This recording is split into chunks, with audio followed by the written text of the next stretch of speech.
नमस्कार साथियों, स्वागत है आप सभी का यूट्यूब चैनल FCGS अकेडमी में। साथियों, आज हम लोग फिर बात करने वाले हैं यूथ कंपटीशन टाइम्स के लेखपाल प्रैक्टिस सेट नंबर 8 को। तो चलिए आइए शुरू करते हैं। देखते हैं, पहला क्वेश्चन है, गोबर गणेश यह किस समास का उदाहरण है? गोबर गणेश यह किस समास का उदाहरण है? तो ऑप्शन हो जाएगा सही हमारा सी, करण तत्पुरुष समास का। कौन सा समास है? करण तत्पुरुष समास है। अगला प्रश्न देखते हैं, जिस समास में प्रथम पद संख्यावाची तथा अंतिम पद संज्ञा हो।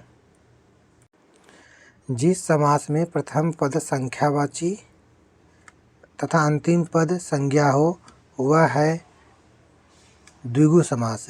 कौन सा समास है? द्विगु समास है। ऑप्शन सी सही होगा। कौन सा ऑप्शन सही होगा? ऑप्शन सी सही हो जाएगा। अरविंद शब्द का पर्यायवाची शब्द बताइए। अरविंद शब्द का पर्यायवाची शब्द बताइए। अरविंद शब्द का पर्यायवाची शब्द होगा कमल। क्या होगा? कमल। ऑप्शन सी सही है। और अरविंद शब्द का और भी पर्यायवाची शब्द होते हैं, जैसे कमल होता है, पंकज होता है, नीरज होता है, शतदल होता है, पद्म होता है, जलज होता है, इत्यादि शब्द होते हैं। तो अरविंद शब्द का पर्यायवाची शब्द कमल होगा। ऑप्शन सी सही। अगला शब्द देखते हैं, प्रश्न देखते हैं, विरासत का पर्यायवाची है। विरासत का पर्यायवाची है। विरासत का पर्यायवाची दाय। क्या होगा? दाय होगा। ऑप्शन सी सही। विरासत का अन्य भी पर्यायवाची शब्द होते हैं, जैसे न्यास होता है, धरोहर होता है, थाती होता है, इत्यादि शब्द जो होते हैं ये शब्द पर्यायवाची विरासत के पर्यायवाची शब्द है। अगला प्रश्न देखते हैं, उदात्त का विलोमार्थी शब्द है। उदात्त का विलोमार्थी शब्द है। उदात्त का विलोमार्थी शब्द अनुदात्त होगा। क्या है? अनुदात्त होता है। ऑप्शन सी सही है।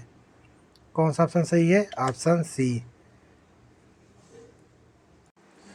अगला प्रश्न देखते हैं, दिए गए विकल्पों में से कौन सा विकल्प अपकर्ष का विरुद्धार्थी शब्द है? हमें बताना है कि अपकर्ष का विलोम शब्द क्या है। अपकर्ष का विलोम उत्कर्ष होगा। क्या होगा?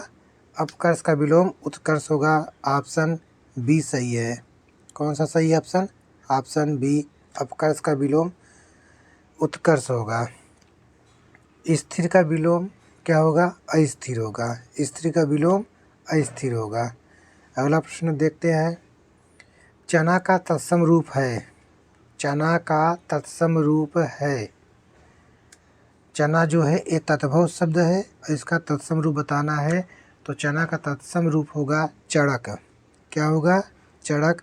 ऑप्शन ए सही है। अगला प्रश्न है, अभ्यंतर का तद्भव शब्द है। अभ्यंतर का तद्भव शब्द है। अभ्यंतर का तद्भव शब्द है। 4 ऑप्शन दिए हैं, जल्दी से बताइए कौन सा ऑप्शन सही होगा। अंदर, बाहर, भीतर, गहरा।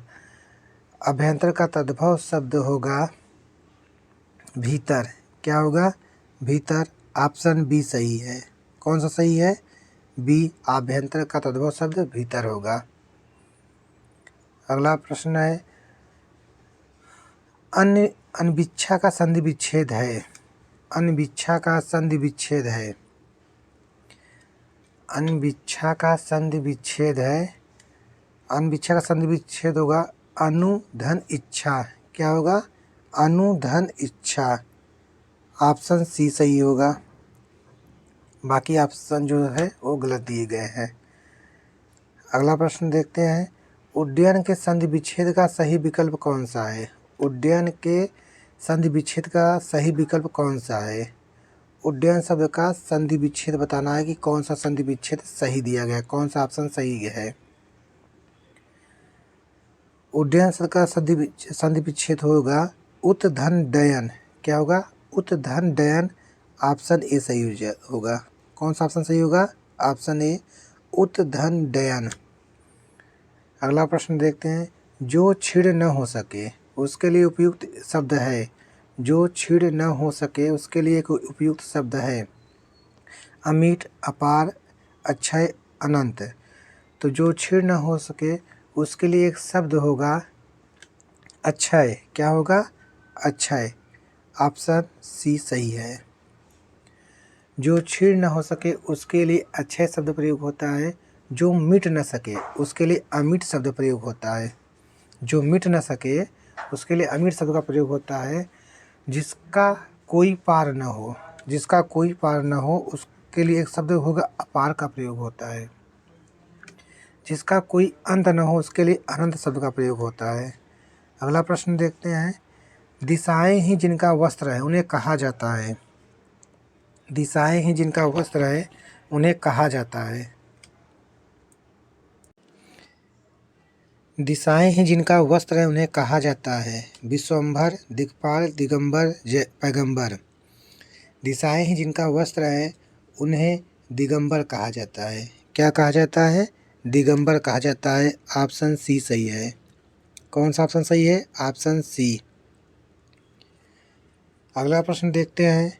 अपना रंग जमाना मुहावरे का अर्थ होगा। अपना रंग जमाना मुहावरे का अर्थ होगा प्रभावित करना, उपेक्षा करना, सेखी बघारना, किसी की बात न सुनना।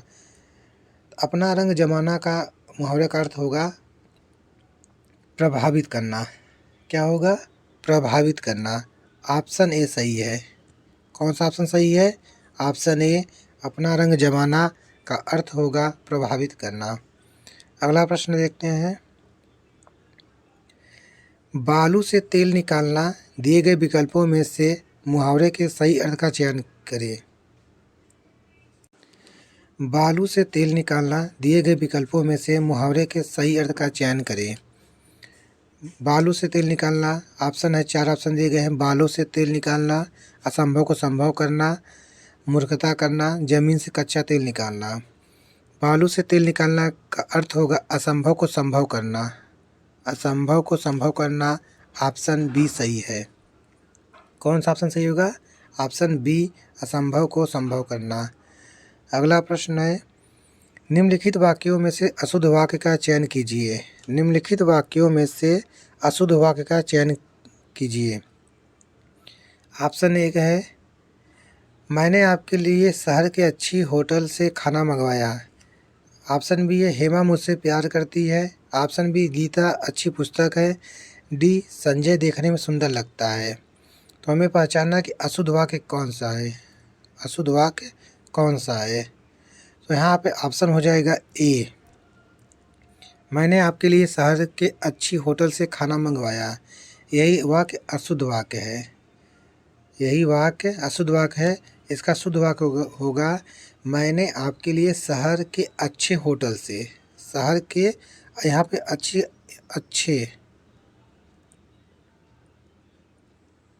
अच्छे होटल से खाना मंगवाया। तो ऑप्शन ए सही हो जाएगा। अगला प्रश्न देखते हैं।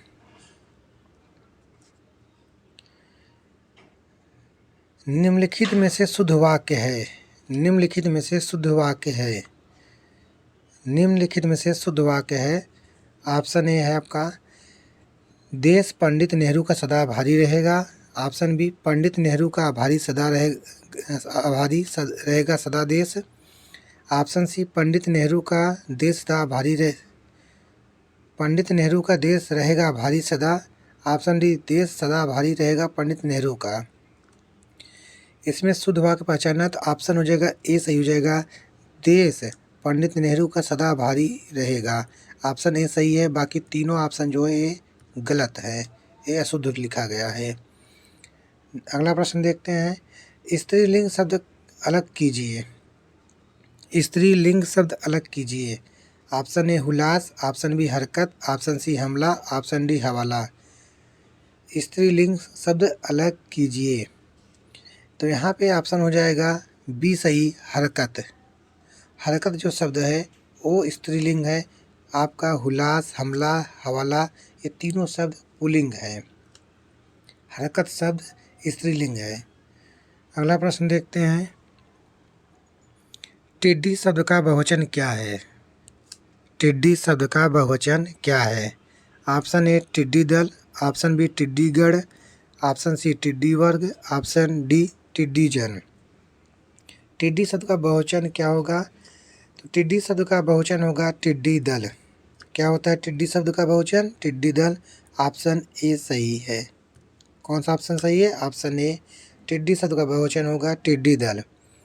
अगला प्रश्न देखते हैं, राम सीता से सुंदर है, इस वाक्य में कौन सा कारक है? राम सीता से सुंदर है, इस वाक्य में कौन सा कारक है? राम सीता से सुंदर है। ऑप्शन ए करण कारक, ऑप्शन बी अपादान कारक, ऑप्शन सी संप्रदान कारक, ऑप्शन बी संबंध कारक। राम सीता से सुंदर है, तो इसमें वाक्य में कौन सा कारक है? अपादान कारक है। कौन सा कारक है? अपादान कारक। ऑप्शन बी सही है। कौन सा ऑप्शन सही है? ऑप्शन बी सही है, अपादान कारक। अगला प्रश्न देखते हैं, एक की वर्तनी शुद्ध है, एक की वर्तनी शुद्ध है, इसे बताना है कि कौन सा वर्तनी शुद्ध है। तो इसमें उन्नयन, ऑप्शन जो बी है वो सही लिखा गया है, उन्नयन इसी की वर्तनी शुद्ध है। बाकी जो तीनों लिखा गया ऑप्शन ए सी डी ये तीनों गलत हैं। ऑप्शन बी सही हो जाएगा। अगला प्रश्न देखते हैं, निम्नलिखित में से शुद्ध वर्तनी वाला शब्द है, निम्नलिखित में से शुद्ध वर्तनी वाला शब्द है, इसमें बताना है कि कौन सी वर्तनी शुद्ध लिखा गया है। हिरण्यकशिपु, हिरण्यकशिपु शब्द जो है वो शुद्ध रूप लिखा गया है, ऑप्शन बी सही है। कौन सा ऑप्शन सही है? Option B. बाकी तीनों ए सी डी गलत लिखे गए हैं, इनकी वर्तनी शुद्ध नहीं है। अगला प्रश्न देखते हैं, निम्नलिखित में से किस शब्द का संबंध सूर्य से नहीं है? निम्नलिखित में से किस शब्द का संबंध सूर्य से नहीं है? ऑप्शन ए उदय, ऑप्शन बी अस्त, ऑप्शन सी ज्योत्सना, ऑप्शन डी तेज। निम्नलिखित में से किस शब्द का संबंध सूर्य से नहीं है? ज्योत्सना शब्द से नहीं है। ऑप्शन सी हो जाएगा, क्योंकि जो ज्योत्सना शब्द है वो चांदनी के लिए प्रयोग होता है। इसका अर्थ क्या होता है? चांदनी होता है। उदय, अस्त, तेज ये तीनों शब्द जो हैं वो सूर्य से संबंध रखते हैं। अगला प्रश्न देखते हैं क्या है, निर्देश दिए गए निम्नलिखित गद्यांशों के आधार पर प्रश्नों के उत्तर दीजिए। हमारे देश में एक ऐसा भी युग था जब नैतिक आध्यात्मिक विकास ही जीवन का वास्तविक लक्ष्य माना जाता था। अहिंसा की भावना सर्वोपरि थी। आज पूरा जीवन दर्शन ही बदल गया है। सर्वत्र पैसे की हाय हाय तथा धन का उपार्जन ही मुख्य ध्येय हो गया है। भले ही धन उपार्जन के तरीके गलत ही क्यों न हो, इन सब का असर मनुष्य के प्रतिदिन के जीवन पर पड़ रहा है। समाज का वातावरण दूषित हो गया है। इन सब के कारण मानसिक और शारीरिक तनाव, खिंचाव और व्याधियां पैदा हो रही हैं। आज आदमी धन के पीछे अंधाधुंध दौड़ रहा है। 5 रुपये मिलने पर 10, 10 मिलने पर 100 और 100 मिलने पर 1000 की लालसा लिए वह इस अंधी दौड़ में शामिल है। इस दौड़ का कोई अंत नहीं है। धन की इस दौड़ में सभी पारिवारिक और मानवीय संबंध पीछे छूट गए। व्यक्ति सत्य असत्य, उचित अनुचित, न्याय अन्याय और अपने पराये के भेदभाव को भूल गया। उसके पास अपनी पत्नी और संतान के लिए भी समय नहीं। धन के लिए पुत्र का पिता के साथ, बेटी का माँ के साथ और पति का पत्नी के साथ झगड़ा हो रहा है। भाई भाई के खून का प्यासा है। धन की लालसा व्यक्ति को जघन्य से जघन्य कार्य करने के लिए उकसा रही है। इस लालसा का ही परिणाम है कि जगह जगह हत्या, लूट, अपहरण और चोरी डकैती की घटनाएं बढ़ रही हैं। इस रोगी मनोवृत्ति को बदलने के लिए हमें हर स्तर पर प्रयत्न करने होंगे। देखते हैं प्रश्न क्या है। उस शब्द का युग्म को पहचानिए जो विशेष से भिन्न हो। उस शब्द युग्म को पहचानिए जो विशेष से भिन्न हो।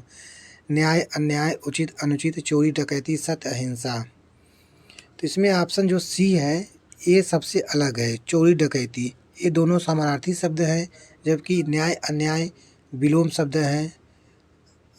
उचित अनुचित ये भी विलोम शब्द हैं। डी जो है सत्य असत्य ये भी विलोम शब्द हैं। जबकि चोरी डकैती ये समानार्थी शब्द हैं, दोनों एक दूसरे से मिलते जुलते हैं, दोनों का एक ही अर्थ लगभग निकलता है। तो ऑप्शन सी सही होगा। अगला प्रश्न देखते हैं, किस दौड़ को अंतहीन माना गया है? किस दौड़ को अंतहीन माना गया है? किस दौड़ को अंतहीन माना गया है? ए अपने पढ़ाई को भुला देने की, ऑप्शन बी आगे बढ़ने की, ऑप्शन सी वास्तविक लक्ष्य पाने की, ऑप्शन डी किसी भी प्रकार धन जोड़ने की। ऑप्शन डी सही हो जाएगा, किसी भी प्रकार धन जोड़ने की। किस दौड़ को अंतहीन माना गया है? किसी भी प्रकार धन जोड़ने को अंतहीन माना गया है। अगला प्रश्न देखते हैं, धन उपार्जन में संधि करने पर शब्द बनेगा। धन उपार्जन में संधि करने पर शब्द बनेगा धनोपार्जन होगा। धन उपार्जन में संधि करने पर शब्द जो बनेगा वो होगा धनोपार्जन। ऑप्शन ए सही होगा, सही है धनोपार्जन। अगला प्रश्न देखते हैं, 1917 का सत्याग्रह महात्मा गांधी का पहला सत्याग्रह था और भारतीय स्वतंत्रता आंदोलन में एक बड़ा विद्रोह था। 1917 का सत्याग्रह महात्मा गांधी का पहला सत्याग्रह था और भारतीय स्वतंत्रता आंदोलन में एक बड़ा विद्रोह था। तो 1917 में जो महात्मा गांधी सत्याग्रह अपनाए थे वो सत्याग्रह था चंपारण सत्याग्रह। कौन सा था? चंपारण सत्याग्रह था। ऑप्शन डी सही है। 1917 में महात्मा गांधी ने अपना पहला सत्याग्रह चंपारण सत्याग्रह चलाया था। ऑप्शन डी सही है। अगला प्रश्न देखते हैं, साइमन कमीशन का विरोध करते हुए पुलिस हमले के कारण किस राष्ट्रवादी नेता की मृत्यु हो गई थी? साइमन कमीशन का विरोध करते हुए पुलिस हमले के कारण किस राष्ट्रवादी नेता की मृत्यु हो गई थी? लाला लाजपत राय की मृत्यु हुई थी। किसकी हुई थी मृत्यु? लाला लाजपत राय। ऑप्शन सी सही है। अगला प्रश्न है, निम्नलिखित में से किसने बंगाल के विभाजन के विरोध में हुए आंदोलन का नेतृत्व किया था? बंगाल विभाजन के विरोध में हुए आंदोलन का नेतृत्व किसने किया था? सुरेंद्रनाथ बनर्जी, सी.आर. दास, आशुतोष मुखर्जी, रविंद्रनाथ टैगोर। तो कौन सा ऑप्शन सही होगा? ऑप्शन हो जाएगा आपका सी ए सही, सुरेंद्रनाथ बनर्जी। किसने आंदोलन किया था? सुरेंद्रनाथ बनर्जी ने। अगला प्रश्न देखते हैं, निम्नलिखित को सुमेलित कीजिए तथा नीचे दिए गए कोड का प्रयोग कर सही उत्तर चुनिए। हिंदू, मुसलमान, सिख, ईसाई, निरंकारी और नामधारी, कैथोलिक और प्रोटेस्टेंट, शिया और सुन्नी, सनातनी और आर्य समाजी। तो हिंदू जो हैं वो सनातनी और आर्य समाजी थे। तो यहाँ पे 1 से 4 हो जाएगा। मुसलमान शिया सुन्नी, सिख जो थे निरंकारी और नामधारी थे। कौन थे? निरंकारी नामधारी। ईसाई कैथोलिक प्रोटेस्टेंट। यहाँ पे ऑप्शन हो जाएगा ए सही। कौन सा ऑप्शन सही होगा? ए। अगला प्रश्न देखते हैं, भारत का मानक समय मेरिडियन कौन सा है? भारत का मानक समय मेरिडियन कौन सा है? ऑप्शन ए सही हो जाएगा, 82.5 डिग्री ईस्ट देशांतर। ऑप्शन ए सही होगा। अगला प्रश्न देखते हैं, निम्नलिखित में से कौन सा युग्म सुमेलित नहीं है? कावेरी नदी, मैसूर का पठार, ताप्ती नदी, बैतूल का पठार, सोन नदी, पिंडरा का पठार, गोदावरी नदी, त्रयंबक का पठार। इसमें से बताना कि कौन सा युग्म सुमेलित नहीं है। तो ऑप्शन हो जाएगा ए सही हो जाएगा, कावेरी नदी जो है मैसूर के पठार से नहीं निकलती। यही युग्म सुमेलित नहीं है। बाकी तीनों जो युग्म हैं वो सही हैं। ऑप्शन ए सही हो जाएगा, क्योंकि जो कावेरी नदी पश्चिमी घाट के ब्रह्मगिरी पर्वत से निकलती है और यह दक्कन के पठार से होकर प्रवाहित होती है और यह नदी कर्नाटक एवं तमिलनाडु में बहने वाली एक सदा नीरा नदी में जानी जाती है। और तीनों जो हैं ये तीनों सही हैं। ताप्ती नदी, बैतूल का पठार, सोन नदी, पेंड्रा का पठार, गोदावरी नदी, त्रयंबक का पठार, तीनों सही हैं। तो यहाँ पे ऑप्शन ए सही हो जाएगा।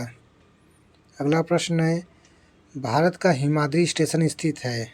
भारत का हिमाद्री स्टेशन स्थित है आर्कटिक में, अंटार्कटिक में, पूर्वोत्तर हिमालय में, पश्चिमोत्तर हिमालय में। भारत का हिमाद्री स्टेशन स्थित है आर्कटिक में, ऑप्शन ए सही होगा। आर्कटिक में, ऑप्शन ए सही। अगला प्रश्न है, निम्नलिखित में से कौन सा पीत क्रांति से संबंधित है। इसमें बताना है कि कौन सा ऑप्शन पीत क्रांति से संबंधित है। ऑप्शन ए मत्स्य उत्पादन, ऑप्शन बी अनाज उत्पादन, ऑप्शन सी दूध उत्पादन, ऑप्शन डी तिलहन उत्पादन। निम्नलिखित में से कौन सा पीत क्रांति से संबंधित है। तिलहन उत्पादन पीत क्रांति से संबंधित है। पीली क्रांति जो होती है उसमें तिलहन उत्पादन से संबंधित है। जैसे और अन्य जैसे हैं आपका नीली क्रांति में आपका मत्स्य उत्पादन आता है। सफ़ेद क्रांति में दूध उत्पादन आता है। और हरित क्रांति में अनाज उत्पादन आता है। और रजत क्रांति के अंतर्गत मुर्गी उत्पादन और अंडा उत्पादन आता है। अगला प्रश्न देखते हैं, निम्नलिखित में से कौन सी नदी विषुवत रेखा को दो बार काटती है या 2 बार पार करती है। निम्नलिखित में से कौन सी नदी विषुवत रेखा को 2 बार पार करती है। कांगो नदी। कौन सी नदी? कांगो नदी, ऑप्शन सी सही है। कांगो नदी को जारे नदी के नाम से भी जाना जाता है और यही अफ्रीका महाद्वीप की एक प्रमुख नदी है जिसकी 4700 किमी दूरी तय करती है। करने वाली यह नदी पश्चिम मध्य अफ्रीका की सबसे विशाल और नील के बाद अफ्रीका की सबसे लंबी नदी है। यह भूमध्य रेखा को 2 बार काटती है। अगला प्रश्न है, किस सामाजिक सुधारक और राजनेता को प्यार से बाबा साहब कहा जाता है। अंबेडकर साहब को, ऑप्शन सी सही है। डॉक्टर भीमराव अंबेडकर को प्यार से बाबा साहब कहा जाता था। अगला प्रश्न है, भारतीय राज्यों में मुद्रा बिल होने के लिए एक बिल को कौन प्रमाणित करता है। भारतीय राज्यों में मुद्रा बिल होने के लिए एक बिल को कौन प्रमाणित करता है। ऑप्शन ए राज्य विधानसभा का अध्यक्ष, ऑप्शन बी राज्य वित्त मंत्री, ऑप्शन सी राज्य का राज्यपाल, ऑप्शन डी उच्च न्यायालय के प्रमुख न्यायाधीश। तो ऑप्शन हो जाएगा राज्य विधानसभा का अध्यक्ष, ऑप्शन ए सही होगा। भारतीय राज्यों में मुद्रा बिल होने के लिए एक बिल को कौन प्रमाणित करता है। राज्य विधानसभा का अध्यक्ष, ऑप्शन ए सही है। अगला प्रश्न है, किसानों को लाभ पहुंचाने के लिए प्रधानमंत्री बीमा योजना शुरू की गई थी। प्रधानमंत्री फसल बीमा योजना शुरू की गई थी, ऑप्शन सी सही है। फसल बीमा योजना शुरू की गई थी। कब की गई थी? 2016 में किया गया था। कब किया गया था? 2016 में। अगला प्रश्न देखते हैं, अवमूल्यन का अर्थ है ऑप्शन ए घरेलू मुद्रा के स्थान पर एक नई मुद्रा को लागू करना, ऑप्शन बी चल पूंजी, ऑप्शन सी अन्य देशों की मुद्रा की तुलना में घरेलू मुद्रा का मूल्य कम करना, ऑप्शन डी घरेलू मुद्रा का मान बढ़ाना। यहाँ पे होगा अवमूल्यन का अर्थ होगा अन्य देशों की मुद्रा की तुलना में घरेलू मुद्रा का मूल्य कम करना। ऑप्शन सी सही होगा। ऑप्शन सी सही है। अगला प्रश्न है, मुद्रा का क्या तात्पर्य होता है। मुद्रा का क्या तात्पर्य होता है। ए मूल्य का मापक, बी कर्मचारी को मिलने वाला वेतन, सी लाभांश, डी किसी राज्य की प्रतिवर्ष की कुल आय। मुद्रा का क्या तात्पर्य होता है। मूल्य का मापक, ऑप्शन ए सही होगा। मुद्रा का क्या तात्पर्य होता है। मूल्य का मापक होता है। ऑप्शन ए सही है। अगला प्रश्न है, नीचे दिए गए राज्यों में महिला साक्षरता दर कहाँ सबसे कम है? महिला साक्षरता दर कहाँ सबसे कम है? उत्तर प्रदेश, बिहार, राजस्थान, उत्तराखंड। तो महिला साक्षरता दर सबसे कम कहाँ पे है? बिहार में है। कहाँ पे है? बिहार में। ऑप्शन बी सही है। उत्तर प्रदेश में 57.2% है महिला साक्षरता दर। कितना है? 57.2 है। बिहार में आपका महिला साक्षरता दर कितना है? 51.5 है। राजस्थान में महिला साक्षरता दर 52.1 है। उत्तराखंड में 70% महिला साक्षरता दर है। तो सबसे कम कहाँ साक्षरता दर है? बिहार में। अगला प्रश्न है, निम्नलिखित में से किससे सर्वाधिक ऊर्जा होती है? निम्नलिखित में से किसमें सर्वाधिक ऊर्जा होती है? लाल प्रकाश में, नीला प्रकाश, हरा प्रकाश, पीला प्रकाश। निम्नलिखित में से किससे सर्वाधिक ऊर्जा होती है? ऑप्शन बी सही होगा, बी नीला प्रकाश। नीला प्रकाश में सर्वाधिक ऊर्जा होती है और सबसे कम प्रकाश होती है वो होता है लाल प्रकाश में। सबसे अधिक नीला प्रकाश में, सबसे कम लाल प्रकाश में। अगला प्रश्न है, नदी का बहता हुआ जल किस प्रकार का ऊर्जा संवहन करता है? नदी का बहता हुआ जल किस प्रकार का ऊर्जा संवहन करता है? गतिज ऊर्जा। कौन सी ऊर्जा? गतिज ऊर्जा। ऑप्शन डी सही है। अगला प्रश्न है, अग्नि दुर्घटना में क्या अधिक तपिश पैदा करता है? लकड़ी, पॉलीमर, पत्थर, उपर्युक्त में से कोई नहीं। अग्नि दुर्घटना में क्या अधिक तपिश पैदा करता है? पॉलीमर। ऑप्शन बी सही है। अगला प्रश्न है, दूध को दही के रूप में खट्टा करना इसका एक उदाहरण है। दूध को दही के रूप में खट्टा करना इसका एक उदाहरण है। साबुनीकरण, पूवन, किण्वन, स्टरीकरण। ऑप्शन सही हो जाएगा सी किण्वन। क्या है? किण्वन। ऑप्शन सी सही है। अगला प्रश्न है, निम्नलिखित में से कौन सा स्त्रीलिंग हार्मोन है? निम्नलिखित में से कौन सा स्त्रीलिंग हार्मोन है? Estrogen, androgen, oxygen, insulin. Option सही होगा ए एस्ट्रोजन। क्या है? एस्ट्रोजन। ऑप्शन ए सही है। इनपुट डिवाइसेज का उदाहरण है। इनपुट डिवाइसेज का उदाहरण है माउस, जॉयस्टिक, ट्रैक बॉल, इनमें से सभी। इनपुट डिवाइसेज का उदाहरण है माउस, जॉयस्टिक, ट्रैक बॉल, इनमें सभी। तो इनमें सभी होगा। ऑप्शन डी सही होगा। क्या सही है? ऑप्शन डी सही है। क्योंकि इनपुट डिवाइस एक विद्युत यांत्रिक युक्ति है जो डेटा और अनुदेशों को स्वीकार कर उसे कंप्यूटर के प्रयोग के लायक बनाती है। प्रमुख इनपुट डिवाइस निम्न है, जैसे mouse, joystick, track ball, keyboard, light pen, scanner, bar code reader, punch card reader, MICR, mic, optical character reader. ये सभी जो हैं ये इनपुट डिवाइसेज के उदाहरण हैं। ऑप्शन डी सही है। अगला प्रश्न है, 6 से 10 सितंबर 2021 तक भारतीय सेना ने किस देश के साथ एयूसिंटेक्स नाम से द्विपक्षीय नौसेना अभ्यास किया? तो ऑप्शन होगा बी ऑस्ट्रेलिया। किसके साथ अभ्यास किया था? ऑस्ट्रेलिया के साथ।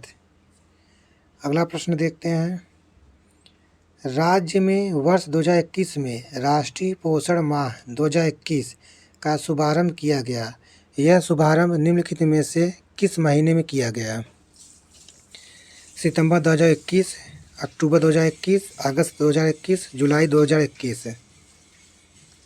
तो ऑप्शन होगा ए सही, सितंबर 2021। कब किया गया था? सितंबर 2021। अगला प्रश्न है, वर्तमान में भारत का सबसे अधिक दुग्ध उत्पादक राज्य है। वर्तमान में भारत का सबसे अधिक दुग्ध उत्पादक राज्य है उत्तर प्रदेश। ऑप्शन ए सही है। अगला प्रश्न है, धान में भूसी का प्रतिशत अनुमानतः कितना होता है? धान में भूसी का प्रतिशत अनुमानतः कितना होता है? 10%, 15%, 20%, 35%? 20% होता है। Option C 20%।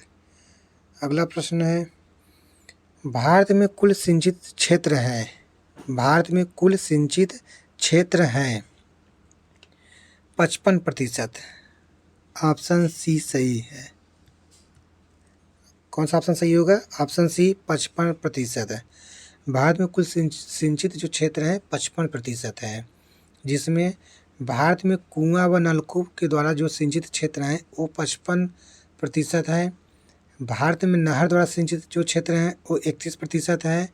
भारत में तालाब द्वारा सिंचित जो क्षेत्र हैं वो 6% है, और जो अन्य स्रोतों द्वारा सिंचित क्षेत्र हैं वो 6% हैं।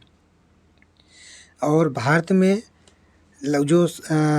37% कुल सिंचित क्षेत्र बड़ी परियोजनाओं से होता है। भारत में 37% कुल सिंचित क्षेत्र बड़ी परियोजनाओं से होता है, और वहीं पर भारत में 63% कुल सिंचित क्षेत्र छोटी परियोजनाओं से होता है। कहने का अर्थ है कि भारत में 37% जो सिंचाई होती है वो बड़ी परियोजनाओं से होती है, और 63% जो सिंचाई होती है वो छोटी परियोजनाओं से होती है। अगला प्रश्न है, फसल कटाई परीक्षण किस लिए किए जाते हैं? फसल कटाई परीक्षण किस लिए किए जाते हैं? ऑप्शन ए, यह प्रदर्शित करने के लिए कि फसल की कटाई कितनी कुशलता से की जा सकती है। ऑप्शन बी है उपज का अनुमान लगाने के लिए। ऑप्शन सी फसल के नुकसान का आकलन करने के लिए। ऑप्शन डी उपयुक्त में से कोई नहीं। फसल कटाई परीक्षण किस लिए किए जाते हैं? फसल कटाई परीक्षण किस लिए किए जाते हैं? ऑप्शन बी होगा उपज का अनुमान लगाने के लिए, उपज का अनुमान लगाने के लिए। अगला प्रश्न है, ग्रामीण भारत में सर्प की कौन सी प्रजाति अधिक संकटापन्न है? ग्रामीण भारत में सर्प की कौन सी प्रजाति अधिक संकटापन्न है? ऑप्शन होगा डी सही, रसेल वाइपर। कौन सा ऑप्शन होगा? D, option D Russell viper. अगला प्रश्न है, कच्चे फलों को पकाने के लिए कौन सी गैस प्रयोग की जाती है? कच्चे फलों को पकाने के लिए कौन सी गैस प्रयोग की जाती है? Option A acetylene, option B carbon dioxide, option C hydrogen, option D ethene. कच्चे फलों को पकाने के लिए एथीन का प्रयोग किया जाता है या एथिलीन का प्रयोग किया जाता है। ऑप्शन डी सही है। कौन सा सही है ऑप्शन? Option D. अगला प्रश्न है, राष्ट्रीय ग्रामीण पेयजल कार्यक्रम के अंतर्गत 2022 तक देश में हर ग्रामीण व्यक्ति को उनके घरेलू परिसरों में या उनके घरों से क्षैतिज या ऊर्ध्वाधर दिशा में 50 मीटर की दूरी पर कितने लीटर प्रति व्यक्ति प्रतिदिन पेयजल उपलब्ध होना चाहिए? 70 लीटर। कितना होना चाहिए? 70 लीटर। ऑप्शन डी सही है। अगला प्रश्न है, SGSY का पूर्ण रूप क्या है? SGSY का पूर्ण रूप क्या है? SGSY का पूर्ण रूप क्या है? इसका फुल फॉर्म है स्वर्ण जयंती ग्राम स्वरोजगार योजना। स्वर्ण जयंती ग्राम स्वरोजगार योजना। ऑप्शन ए सही है। कौन सा ऑप्शन सही है? ऑप्शन ए। अगला प्रश्न है, सुल्तानपुर में सामाजिक वानिकी योजना की कुशल कार्यप्रणाली के लिए केंद्रीकृत डाटाबेस की समस्या का समाधान करने की पहल की। सुल्तानपुर में सामाजिक वानिकी योजना की कुशल कार्यप्रणाली के लिए केंद्रीकृत डाटाबेस की समस्या का समाधान करने की पहल की। ऑप्शन ए राष्ट्रीय प्रतिदर्श सर्वेक्षण संगठन, ऑप्शन बी जिला उद्योग केंद्र, ऑप्शन सी क्षेत्रीय ग्रामीण बैंक, ऑप्शन डी राष्ट्रीय सूचना केंद्र। यहाँ पे हम ऑप्शन सही होगा डी राष्ट्रीय सूचना केंद्र। ऑप्शन डी सही होगा राष्ट्रीय सूचना केंद्र। अगला प्रश्न है, एक व्यक्ति के लिए पंचायत का सदस्य बनने की न्यूनतम आयु सीमा कितनी है? एक व्यक्ति के लिए पंचायत का सदस्य बनने की न्यूनतम आयु सीमा कितनी है? 21 वर्ष। कितनी है? 21 वर्ष। ऑप्शन ए सही। देश का प्रथम कृषि विज्ञान केंद्र है। देश का प्रथम कृषि विज्ञान केंद्र है कहाँ पे है? पंतनगर, कानपुर, लुधियाना, पुदुचेरी। देश का प्रथम कृषि विज्ञान केंद्र है। ऑप्शन डी सही हो जाएगा, डी पुदुचेरी। कहाँ पे है? पुदुचेरी। यह कब स्थापित किया गया था? 1974 में। कब स्थापित किया गया था? 1974 में। अगला प्रश्न है, निम्न में से कौन सी एक समिति भारत में पंचायत राज व्यवस्था से संबंधित नहीं है? निम्न में से कौन सी एक समिति भारत में पंचायत राज व्यवस्था से संबंधित नहीं है? दिनेश गोस्वामी समिति, एल.एम. सिंघवी समिति, सादिक अली समिति, अशोक मेहता समिति। तो यहाँ पे दिनेश गोस्वामी समिति जो थी यही पंचायती राज व्यवस्था से संबंधित नहीं है। ऑप्शन ए सही हो जाएगा। कौन सा ऑप्शन सही होगा? ऑप्शन ए सही होगा। ऑप्शन ए सही होगा। और ऑप्शन बी, सी, डी, एल.एम. सिंघवी समिति, सादिक अली समिति, अशोक मेहता समिति, ये तीनों समितियाँ जो थी ये पंचायत राज से संबंधित थी, पंचायत राज व्यवस्था से संबंधित थी। और दिनेश जो गोस्वामी समिति थी ये इनका गठन चुनाव सुधार के लिए किया गया था। इनका जो गठन किया गया था वो चुनाव सुधार के लिए किया गया था।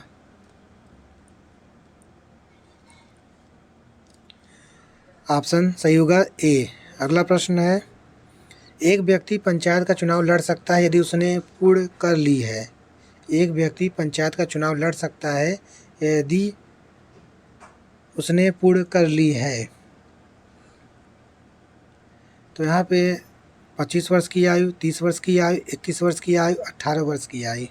तो ऑप्शन सही हो जाएगा सी, 21 वर्ष की आयु।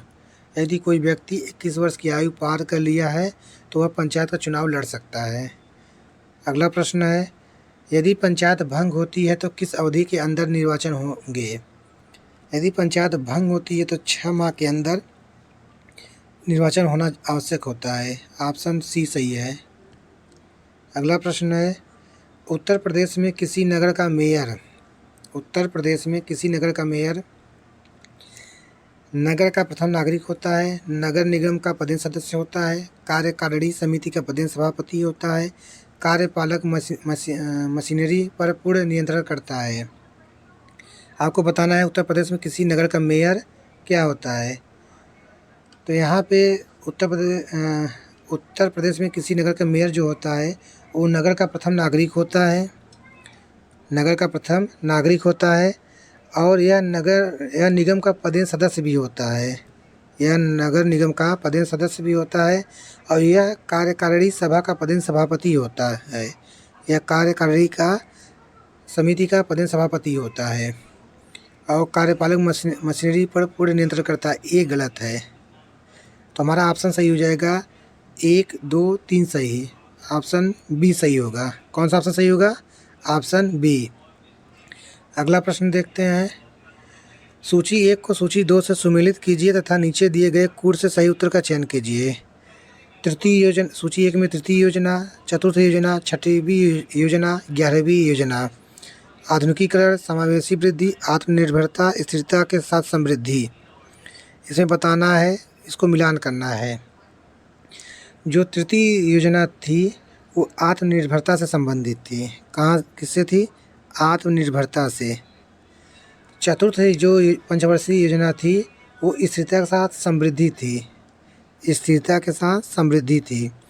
छठवीं जो पंचवर्षीय योजना थी वो आधुनिकीकरण गरीबी उन्मूलन से थी। किससे थी?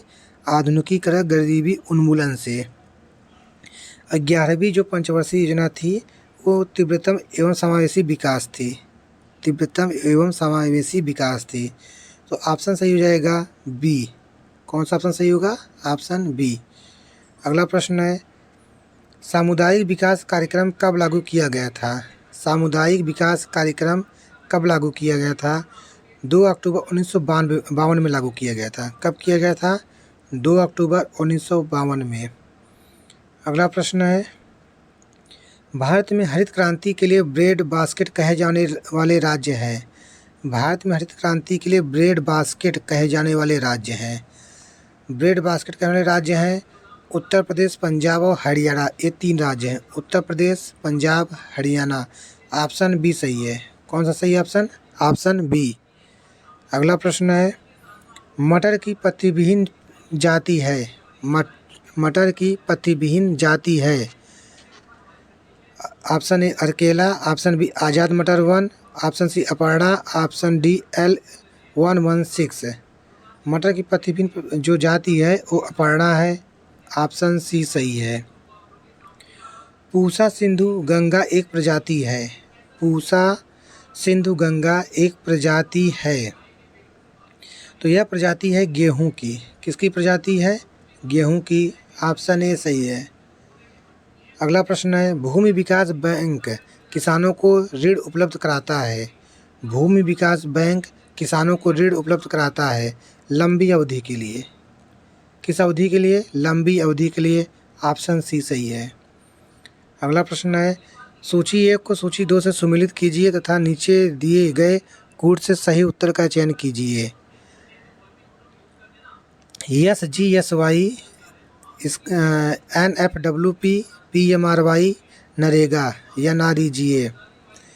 तो यहाँ पे जो है स्वर्ण जयंती ग्राम स्वरोजगार योजना, स्वर्ण जयंती ग्राम स्वरोजगार योजना यह 1999 में प्रारंभ किया गया था। कब प्रारंभ किया गया था? 1999 में। National food for work national food for work programme, national food for work programme यह 2004 में प्रारंभ किया गया था। और प्रधानमंत्री रोजगार योजना, प्रधानमंत्री रोजगार योजना यह 1993 में प्रारंभ किया गया था। कब प्रारंभ किया गया था? 1993 में। नरेगा, राष्ट्रीय ग्रामीण रोजगार गारंटी अधिनियम, यह 2005 में प्रारंभ किया गया था। कब प्रारंभ किया गया था? 2005 में। यहाँ पे ऑप्शन सही हो जाएगा बी। कौन सा ऑप्शन सही होगा? Option B. अगला प्रश्न है, समन्वित ग्रामीण विकास कार्यक्रम कब शुरू हुआ था? समन्वित ग्रामीण विकास कार्यक्रम कब शुरू हुआ था? यह 1980 में प्रारंभ किया गया था। कब प्रारंभ किया गया था? 1980 में। ऑप्शन बी सही है। अगला प्रश्न है, न्यूनतम आवश्यकता कार्यक्रम का उद्देश्य है आधारभूत ढांचा उपलब्ध कराना। न्यूनतम आवश्यकता कार्यक्रम का उद्देश्य है आधारभूत ढांचा उपलब्ध कराना। ऑप्शन ए नगरीय जनसंख्या को, ऑप्शन बी ग्रामीण जनसंख्या को, ऑप्शन सी ग्रामीण नगरीय जनसंख्या को, ऑप्शन डी जनजातीय जनसंख्या को। यहाँ पे न्यूनतम आवश्यकता कार्यक्रम का उद्देश्य है आधारभूत ढांचा उपलब्ध कराना ग्रामीण नगरीय जनसंख्या को। ऑप्शन सी सही है। कौन सा ऑप्शन सही है? Option C. अगला प्रश्न है, उत्तर प्रदेश में किसान मित्र योजना आरंभ हुआ था। उत्तर प्रदेश में किसान मित्र योजना आरंभ हुआ था 18 जून 2001 को। कब हुआ था? 18 जून 2001 को। ऑप्शन डी सही है। ऑप्शन डी सही है। अगला प्रश्न है, उत्तर प्रदेश राज्य की महिला हेल्पलाइन की सुविधा किस फ़ोन नंबर पर शुरू की गई है? उत्तर प्रदेश राज्य की महिला हेल्पलाइन की सुविधा किस फ़ोन नंबर पर शुरू की गई है? तो 1090 पर शुरू किया गया था। किस पे किया गया है? 1090 पर शुरू किया गया है। ऑप्शन डी सही है। कौन सा ऑप्शन सही है? Option D. तो आज के लिए इतना ही साथियों। अगर वीडियो आपको अच्छी लगे तो प्लीज़ मेरे चैनल को लाइक और सब्सक्राइब कमेंट करना ना भूलें। आज के लिए इतना ही। जय हिंद साथियों।